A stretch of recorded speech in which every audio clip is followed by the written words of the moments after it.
Card కూడా మారుస్తున్నారు, digital card ఇస్తారని ఆశతో వచ్చాం. రేషన్ కార్డు పథకాలు బాగానే ఉన్నాయి సార్, కానీ 3 బండల పథకం నాకు వర్తించట్లేదు సార్. ఎందుకనో తెల్ల రేషన్ కార్డు ఇచ్చారు, కానీ 3 బండలు ఫ్రీ అన్నారు, కానీ నాకు ఇవ్వట్లేదు సార్. మరి మా దురదృష్టం ఎంఆర్ఓ ఆఫీస్ దగ్గరికి ఎవరిని అడగలేదు సార్. నేను తెలియట్లే మాకు ఏమి. అక్కడికి వెళ్ళిన వాళ్ళు బిజీగా ఉంటున్నారు, మా మాటకి రెస్పెక్ట్ ఇవ్వట్లా.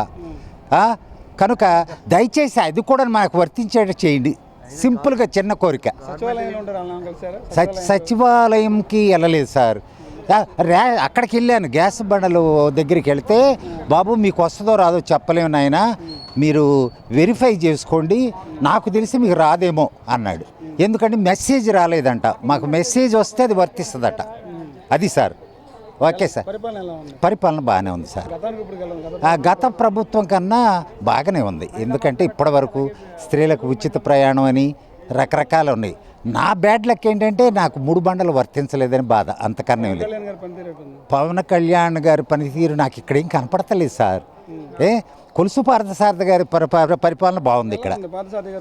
ప్రతి కార్యక్రమంలో ఆయన ఇంట్రెస్ట్గా ఎంటర్ అవుతున్నాడు.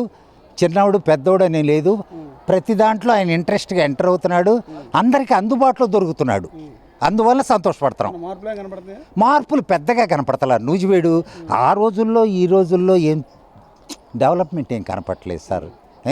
ఎందుకంటే ఈ పాతయే అట్లానే ఉన్నాయి, కానీ కొత్త ఏమన్నా వస్తే మేము అందరం చెప్పుకుంటాం సార్.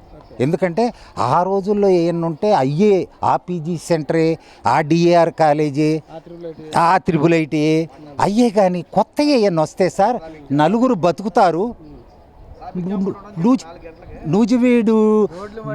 నూజివీడు రోడ్లు కూడా ఏం మార్పు లేదు సార్. అంతా పాత ఆ గోతులు అయ్యే కనపడుతున్నాయి.